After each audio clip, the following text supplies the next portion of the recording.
চাই, মুক্তি চাই।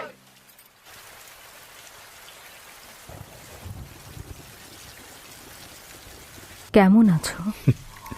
ভালো আছি রেনু। হাসিনা, রেহানা, কামাল, জামাল সবাই ভালো আছে। আর আমার রাসেল সোনা? রাস্তায় গাড়ির আওয়াজ পেলেই দৌড়ে বারান্দায় যায়, ভাবে আব্বা এসেছে। আব্বা আম্মার শরীর কেমন? ওনারাও ভালো আছেন। আর তুমি? ছেলে মেয়েদের সাথে আনিনি বলে মন খারাপ করনি তো? ইচ্ছে করেই আনিনি। বন্দি বাবাকে দেখতে সন্তানের ভালো লাগে। ওদেরকে বলো তোমাদের বাবা বন্দি আছেন যাতে সবাই মুক্ত হয়। এটা নিয়ে মন খারাপ করবে না।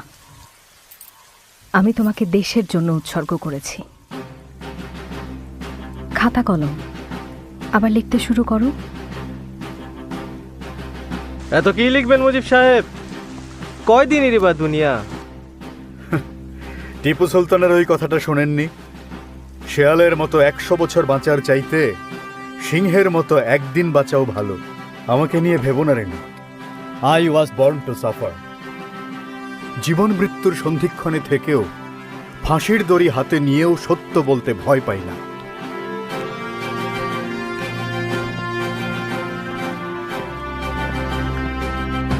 ষড়যন্ত্র চলছে, চলবেও।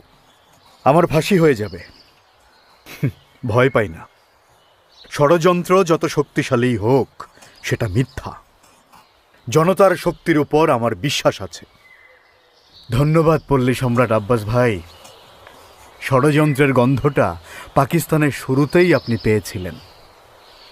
তখন আমি ঢাকা বিশ্ববিদ্যালয়ের আইন বিভাগের ছাত্র।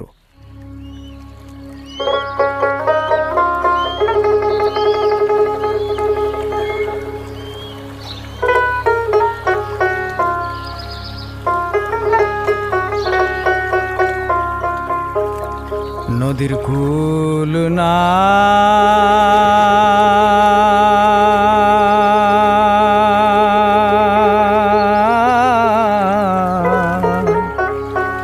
কিনার নাই রে,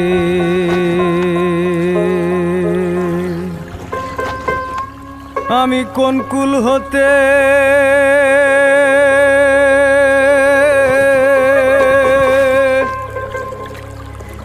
কোন কুলে যা